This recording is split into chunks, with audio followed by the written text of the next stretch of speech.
It's time for another edition of Lewis at Large, 60 minutes of smart talk radio featuring guests from all walks of life in conversation with your host, Warner Lewis. So sit back and lend us your ears for the next hour. Now here with today's first guest is the host of Lewis at Large, Warner Lewis. Well, welcome everybody to another edition of Lewis at Large. Yours truly, Warner Lewis from the flight deck, and of course that means some smart talk radio is in your future in this segment. An interesting one indeed. We have talked about America and its military, not quite as in-depth as we will this segment. An interesting talk indeed. The work is called America Invades, How We've Invaded or Been Militarily Involved with Almost Every Country on Earth. It is written by Christopher Kelly and Stuart Laycock, and joining us for this segment is Christopher Kelly. He's the former chairman of Chiron Corporation, a retired television executive, but he is also an avid, passionate student of military history. Many of his family have fought in previous American wars, including one who led the ill-fated invasion of Canada. He's a graduate of the University of California at Berkeley, et cetera, et cetera. Christopher, how are you, my friend?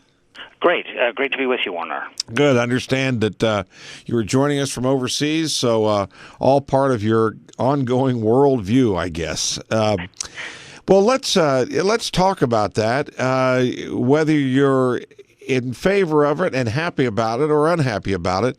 The fact of the matter is, America, historically, we've really been involved, have we not? We have, yes. My co-author, Stu Laycock, is an Englishman, and he wrote a book called All the Countries We've Invaded. And he maintained in that book that Britain has invaded 90% of all the countries in the world. And I read that book, and I reviewed it, and I sent him a copy of the review. We met, we became friends, and as an American, I was curious to see how America would compare with Britain's record. And so our book is an answer to that same question. We go through every country in the world from Afghanistan to Zimbabwe and talk about how America has been involved in almost every country in the world in some way. And it begs the question, I guess, and this is sort of a question you'd sort of ask maybe at the end of an interview, but we'll start it here. Sure. Overall, on balance, what percentage, in your opinion, as someone as a student of military history, were looking back with the benefit of 20/20 hindsight, were justified and worth doing, and what percentage maybe we might have second guessed? That's a good question. I mean, we tried to be not to be too political and partisan. I mean, I think that when you look back on it, you look back as you do on your own life as well, is that, you know, there are some things in our life that we're proud of and that we're glad that we did, and choices that we made that were the right thing. And then on the other hand, there are some things that, you know, if we had a do-over, we probably would take them on in certain cases. And I think that American military history is kind of like that in a sense, that there's a lot that we've done that has made the world a better place. I mean, here we are 70 years after the end of World War II, and you have just recently the 70th anniversary of the liberation of the death camps, and the D-Day invasion, of course, coming up on June 6th. And so you've got a lot of things that we've done that have been noble and sacrifices for the freedom of others. And at the same time, there are some things that we've done that we probably would want to do over on. I mean, we invaded Russia in 1918 and 19 with President Wilson and sent what they called the Polar Bear Expedition there to get involved in the Russian Revolution on the side of the white forces against the Bolsheviks. And I mean, that didn't work out particularly well. But just to take one example. Give us, and again, as you mentioned, in alphabetical order throughout the book, extraordinary detail here of all these different countries. Any particular hemisphere or any particular continent where you believe we've been generally more successful with these invasions and accomplished the mission at hand than others? More successful in one. Well, I think Europe. You have to look at Europe. Here we are, 70 years after the end of VE Day, which just was a few weeks ago, and we're coming up on the end of VJ Day and the end of World War II, which was the most costly war in human history. And The thing about Europe is that for the past 70 years, it has been, in general, a peaceful continent. And, I mean, with the exception of wars in Kosovo and former Yugoslavia, there really hasn't been a fight. And when you look at a broader picture of European history, there has been an awful lot of fighting in Europe. I mean, from not just two world wars in the 20th century, but the Napoleonic Wars and the 30 Years' War and the 100 Years' War. And that you've been kind of a series of what you might call European civil wars. And, for the past 70 years at any rate, the presence of Americans and the victory that we had in World War II, and the fact that we stayed in Germany and made sure that, it didn't go back to, its Nazi past, and it hasn't, has made a huge difference in the, relative peacefulness of this continent, I would say. Again, if you just joined us, we got a good one going here. Yours truly, Warner Lewis from the Flight Deck, of course, of Lewis at Large Radio and Smart Talk Radio. In this segment, we're talking to Christopher Kelly. He's the co-author of a brand new work called America Invades, How We Invaded or Been Militarily Involved with Almost Every Country on Earth. He is a former chairman of Chiron Corporation and a retired television executive. He's also a passionate military historian. Well, let's pop around here and some of the more interesting countries that we probably as Americans don't make that list when we think of countries we might have invaded. Tell us a little bit about America's military involvement in Jamaica. Jamaica, let's see.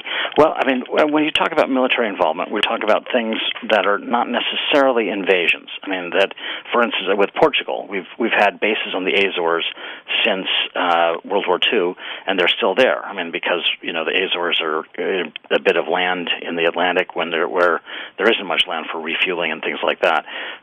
So that's a case of military, of what we call significant military involvement. In terms of Jamaica, we've had Navy ships patrolling there in the War of 1812. In the 19th century, you had various things. You had people running guns to insurgents in Cuba in 1873 that American Navy got involved with. Various kind of small things, and then we had a little naval air station in Jamaica on a place called Little Goat Island in Jamaica. So I mean, we've had kind of involved in things like that. Jamaica also offered support when we invaded Grenada in 1983 during the Reagan administration too. What about, I'm curious, again, as you said, the title is called American Invades, which sounds like we're imperialistically going in and trying to do all these big military operations. A lot of these are just simple, we actually had military presence there. For example, the country in Monaco, again, it's known for a lot of different things, but we did, in fact, have had some forces in Monaco. We did. We actually, in World War II, Monaco was invaded by the Italians, and then afterwards, after 1943, by the Germans. And when we were liberating, shortly after D-Day and Operation Dragoon, which was the landing in the south of France, also in 1944, we also fought in Monaco as well briefly. I mean, it's not a big country, and it wasn't a big battle, but we did have U.S. troops there. In Monaco for a while. You are, again, right now, you are actually in Great Britain, and our relationship with them has been, it's historic, it's well documented, but share with us from your perspective why the American relationship, military and otherwise, is so unique and so long-term with Great Britain. We have what they call a special relationship with Britain, and I mean we fought in 2 world wars together, and we have a very close bond. I think with Britain. I think they're one of the closest allies we have on with the possible exception of Canada. I mean they're right up there. Now, but does that mean that we've never invaded them? Well, as a matter of fact, it doesn't. I mean, even going back as far as 1778, John Paul Jones, who is regarded as the father of the U.S. Navy and is buried in full honors at Annapolis now, he was commanding a sloop called the Ranger, and he launched a raid on a town called Whitehaven, which is in Cumbria, which is what used to be the coal-producing part of the coal-producing region in England. And he raided. Now, with this raid, it happened in April 1778. No one was hurt, no one was killed, but a coal ship that was in harbor was burnt. And so that happened in 1778. Then you fast forward to 1999, the town of Whitehaven, which is a somewhat depressed town, decided to start a festival, and they officially pardoned John Paul Jones for the raid, and said that the United States Navy is welcome to have the freedom of the harbor and can visit any time, so to speak. So, and that festival has actually earned more money for the town of Whitehaven than anything else in its recent history, I'm told. What about America's first major invasion in 1741 in Colombia? Tell us about the background about that and how that might have a special place in American history. Sure. 1741, of course, this is long before there is the United States of America. There's no American Revolution yet. But there is a war going on. It was between the Spanish and the British, and it was called the War of Jenkins' Year. And there was a British commander, Admiral Vernon, and he led an expedition to what is today Colombia and an assault on Cartagena. And in that assault, there were about 3,500 American colonial troops that participated. One of them happened to be a gentleman by the name of Lawrence Washington, who was the older half-brother of George. And he must have spoken highly enough about his commanding officer to his brother that George ended up naming his home Mount Vernon in honor of the leader of that very first, what we determined as a very first American invasion way back in 1741. Wow. What about referred to affectionately as the American food fights, the pig war in Canada, the watermelon war in Panama, and the pastry war in Mexico? Give us our Lewis at Large listeners a little background on those. Sure. I mean, war, of course, is a costly business and as often has tragic results and is expensive in terms of time, of lives and treasure. But on the other hand, there are some wars that are kind of ridiculous, I guess you might say. I mean, we have had, and some of those are what we call the food fight wars. The Pig War, which almost broke out in 1859 between America and the United States over in an island from my home state of Washington State, in the San Juan Islands. It was a dispute over a pig, and the only casualty of that war was a pig, but fortunately, I mean, there was kind of a move to creating a bigger war, but both sides ended up backing down. The Watermelon War, that was in Panama. There was a tourist, and that was also in the 1850s. There was an American tourist who was somewhat inebriated who took a slice of watermelon from a Panamanian fruit vendor and neglected to pay for it. And, I mean, it caused a riot, and in the course of the riot, about 15 people were killed. I mean, it really is more of a riot than a war, but it is called the Watermelon War. And then the pastry war was in Mexico, and that sounds like something out of Monty Python. But there was apparently a pastry chef who had a dispute, who was French, who had a dispute with the Mexican government, and then the French got involved, and they were owed money by the Mexican government, and actually the Americans ended up sending a ship from our Navy to Mexico as well. So that's kind of the pastry war in a nutshell. So are those named by you, or are those named by history? No, but yes, those are what they're known to. I mean, you can look them up, and they're in our book in the respective chapters, the Canada chapter, Panama chapter, and so forth. But that's what I mean. They're known as you can look up the Watermelon War and see what happened there too. Yeah. Greg, as we start to Chris, as we start to wind down here a little bit, again, from your perspective, and I know you have researched this extensively, but tell us one particular military invasion, a true military invasion that you believe has been one of America's greatest successes. And then, again, as we wrap up, maybe the one that if we could take one back, this would have been the one. Sure. Well, okay, for a success, I mean, I think many of your listeners, I'm sure, are driving in Kia cars and Hyundai automobiles and using Samsung mobile devices, perhaps. And none of that would have been possible if Douglas MacArthur had not launched an invasion at Incheon in South Korea that really turned around the Korean War. I mean, because you might have had we have today to deal with the prospect of North Korea, which is a difficult regime to say the least. But I mean, there was the possibility, had we not at least so to speak, tied the Korean War, that that North Korea would control the entire peninsula today, and that didn't happen. And as a result, I mean, I think the world is materially different because of that.